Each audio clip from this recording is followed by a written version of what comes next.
5 steps to recover from your past life dramas. Emotional and psychological trauma is caused by extremely difficult situations that destroy your feelings of safety and leave you feeling trapped in a frightening environment. Psychological trauma can help keep you dealing with lingering negative feelings, flashbacks, and worrying. It could also make you feel lifeless, distant, and untrustworthy of others. Traumatic events also include danger to one's life or well-being, but any scenario that makes you feel distressed and lonely, even if it does not entail physical injury, can cause trauma. The subjective emotional state of the incident, not the objective conditions, decides whether or not an incident is traumatic. The far more fearful and powerless you experience, the far probable you are to become traumatized. Symptoms of trauma can persist anywhere from a few days to several months, slowly dissipating as you digest the upsetting incident. Even when you're feeling good, you may be bothered by sad recollections or sensations from now on and then, directly in response to reminders like the episode's anniversary or something like that reminds you of this trauma. 1. Move forward.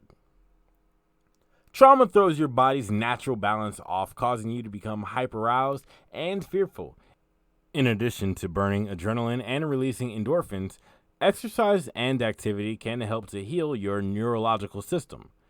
Like most mornings, try to work out for half an hour or more. 3 10-minute spurts of action every day may be sufficient if you choose. Walking, jogging, swimming, basketball, and dancing are all fantastic examples of rhythmic leg and arm workouts. Include a mindfulness component in your program.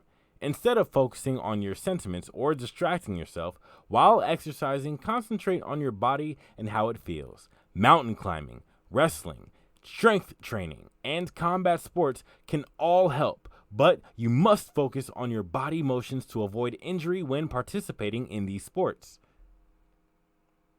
2. Don't rule yourself out. After a distressing occurrence, you may want to isolate yourself, but this would just make things worse. Make a concerted effort to continue your connections and minimize spending a lot of time alone, because interacting with people one-on-one will support you recover. You are not obligated to talk about the trauma. To interact with someone, it is not required to discuss the trauma with them. Furthermore, for some people, this may aggravate their issue. Participating in activities and being respected by others brings peace. Make a request for assistance. Since you are not required to discuss the trauma, you must have someone with whom you can express your experiences openly and honestly. Somebody who will listen intently without making judgments. Seek aid from a close member, a friend, a therapist, or a clergyman. Even if you do not like doing it, engage in community events. Participate in normal tasks with a group of people who have no connection to the traumatic incident. Reconnect with old friends and acquaintances. If you've drifted away, make an effort to reconnect with people who were once important to you. Participate in a trauma victim support group.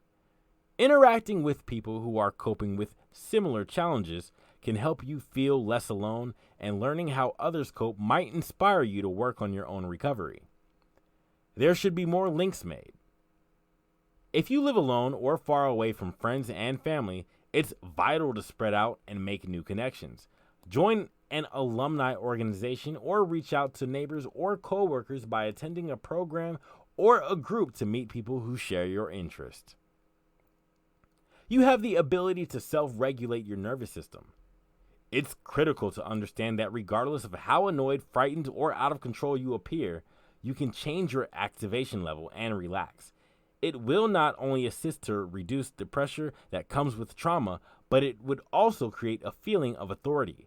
Breathing mindfully is a good thing to do. If you're feeling befuddled, perplexed, or agitated, start by engaging in mindful breathing. Begin by taking 60 deep breaths, focusing on each out breath.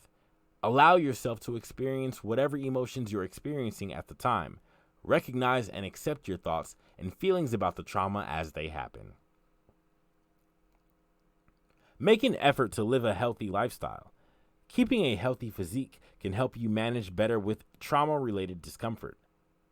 Ensure that you get enough sleep. After a stressful experience, your sleep cycles may be affected by worry or anxiety. However, a lack of enough sleep may exacerbate your trauma symptoms and make it more difficult to maintain mental equilibrium.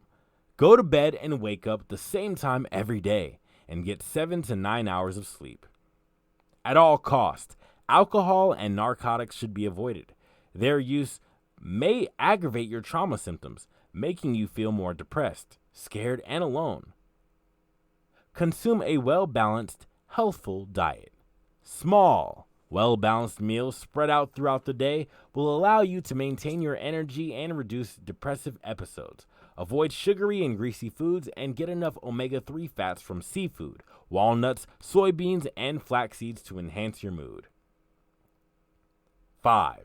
Accept accountability for your choices. If it's appropriate, it can support those who are feeling terrible, humiliated, or mortified over a prior occurrence in accepting responsibility for their part in it. This does not indicate that one should criticize oneself, but rather that one should understand what occurred and accept responsibility for previous decisions. Individuals may feel less powerless as a result of this, and believe that whether they can accept responsibility for the history, they could do the same for them tomorrow. Thank you for watching the video. Please like, share, and subscribe to get all the updates.